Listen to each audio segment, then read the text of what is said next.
We are officially 1 day away before Nebraska football's season opener. The Cornhuskers will be kicking off versus UTEP tomorrow at 2:30 Central. So in today's video, I'm going to give you my official predictions for that matchup. Does Nebraska win? By how much? What do the statistics look like? And who are some of the players of the game? So really quick, we have a lot to talk about. I'm super excited. If you are too, make sure to hit that like button. And hey, if you're new to the channel or just a returning viewer, make sure to subscribe. I post daily Nebraska football content, and if you weren't watching this summer, you're absolutely going to want to watch this fall. So please join the best family here on Nebraska YouTube and hit that subscribe button.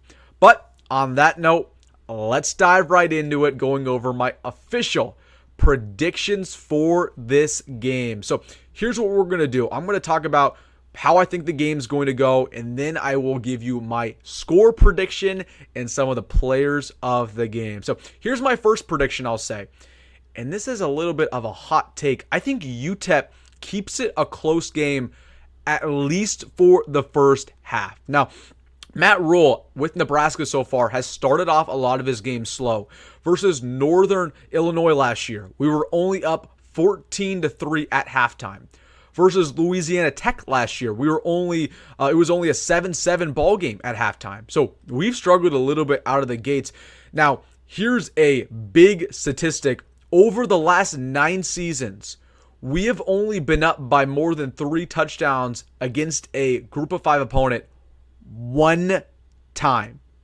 Only once have we been up by 3 or more touchdowns against a bad team.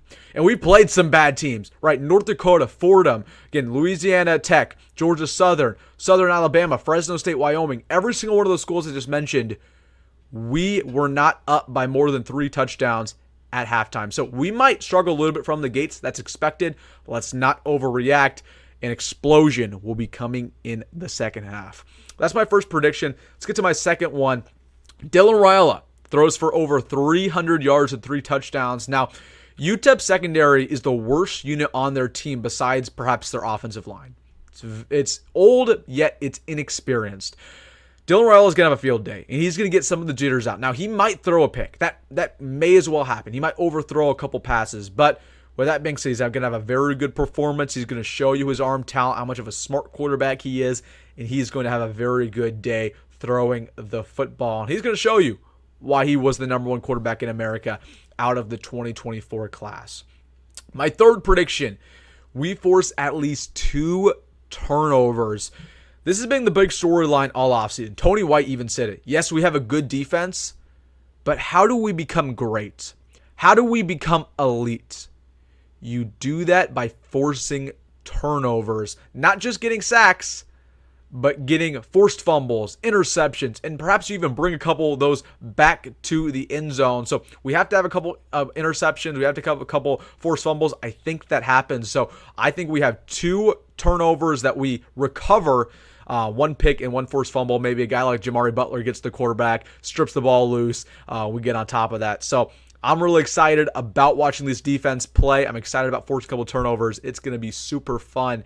And honestly, I think that interception is going to be important too. I hope a guy like Marquise Buford get him some confidence at a new position, and get some just good vibes flowing before Colorado.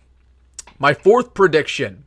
This is my fourth and final before we get into my game prediction. And this is the defensive line shows out. They're going to show you why they're elite, why they're one of the best in the country, why they're perhaps even top 10, top 5. Not only is Ty Robinson, Nash, Jamari Butler, they're all going to have good games, but the depth's going to get involved. A guy like Elijah Judy, Sua Lafodu, James Williams, Cam Lenhard. I mean, it's going to be a phenomenal performance from the defensive line. We're going to get to the quarterback at a rate we've never seen before. We're probably going to bring him down at 10 or more times. And that might sound ridiculous, but that's how good this D-line and that's how bad UTEP's O-line is. So I think this D-line is going to have a heck of a performance. They're going to play very well. And honestly, I'm hoping that this game gets out of hand by the third quarter, maybe even late third quarter, where we can get a lot of these depth pieces. And a guy like Keona Davis can get some reps, a true freshman. So Very excited to watch this defensive line play. I think they have a field day, and they're going to show you why they should be one of the best in all of college football. So those are my 4 in-game predictions. Let's talk about my score prediction. UTEP's not a bad team. They really are not. They have an energetic head coach. They have talent. They have a bunch of transfers. But with that being said, it's going to be hard for them to acclimate all of that in their first game, especially against a team as talented as Nebraska. Now, if we played them later in the year, week 10, week 11, like a lot of these SEC schools do, maybe I'd be a little bit more concerned. I'm not concerned in the slightest. Nebraska will take care of business. And Matt Rhule is such a great game planner.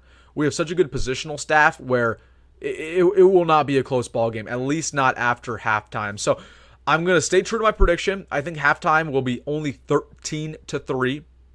Okay, we might have 2 field goals and a touchdown. The offense maybe struggles just a little bit, but the defense does their job. And then my final score prediction is that we explode in the second half. We get a couple touchdowns. Raiola's arm starts to pop off. We get him out of the ball game. We get Hoiberg in there a little bit as well. And we win 41-10. Really quick, I know there's going to be 1 or 2 comments. They say, Wilson, we give up 10 points? I thought you said this defense would be elite. We'll give up a touchdown in garbage time. It almost always happens, right? We'll have, the third strings in at the end of the fourth quarter, and UTEP will drive down and maybe score a touchdown. And yeah, perhaps we'll give up a field goal too. I mean, we'll just throw that out there. I'm not going to sit here and say we shut out UTEP. That's just not been Nebraska football over the last decade. I'll have to see to believe it. But this is a darn good score, 41-10. And the thing I'm excited about, I'm excited to see some of our depth pieces in the game. That is awesome. I want to see Danny Kalen play. I want to see Dante Dowdle play. I want to see, perhaps even true freshmen on that offensive line play. So that's going to be very important to me, and I think that's what happens with this score prediction. So 41-10 is what I predict. Now, let's talk about my players of the game. So this will be a weekly segment. I will do this before and after every game. So I'll give you my predictions, who I believe will be the players of the game, and after the game, I'll actually tell you who was. So starting off with my offensive player of the game, it will not be Dylan Raiola. It will be Jalen Lloyd. Now, Jalen Lloyd is not starting according to the depth chart. He's still going to get a bunch of reps. He'll be in the game a lot. We rotate that wide receiver position a lot. I mean, he will be in the game. Let's just put that out of the way. Jalen Lloyd is super naturally gifted. He will take the top off of this defense. We saw him make plays last year. We saw him make plays in the spring game. This secondary for UTEP cannot control him. Jalen Lloyd, I would not be surprised if we see him take back maybe like a 75-yard receiving touchdown. That's how gifted he is. I think he'll have a very big performance.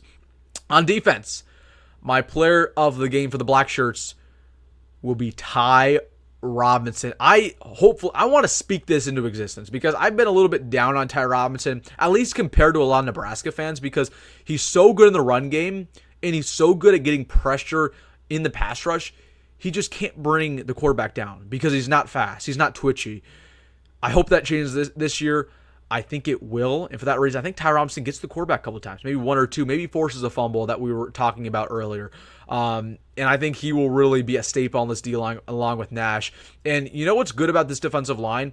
When you have guys like Ty Robinson who are just eating, when you have guys like Nash who are obliterating ball games, it opens up opportunities for other defensive linemen to have one-on-ones, and they'll get to the quarterback as well. So I think Ty Robinson will have a big game, and he is my prediction for the player of the game for defense. So, all right, guys, 41-10 is my score prediction. Let me know down below, what is your score prediction for Nebraska? I will be going live tonight at 8:30 Central to discuss this game, some more predictions and everything else, so make sure to join me. And hey, I will be at the game tomorrow. If you are too, let me know down below. Might got to link up. We'll see what happens. I'm excited to be around Nebraska Nation once again. But all right, guys, make sure to comment that if you made this far in the video. Make sure to hit that like button and subscribe. And as always, folks, go Big Red, go Matt Rhule, and see you in the next one.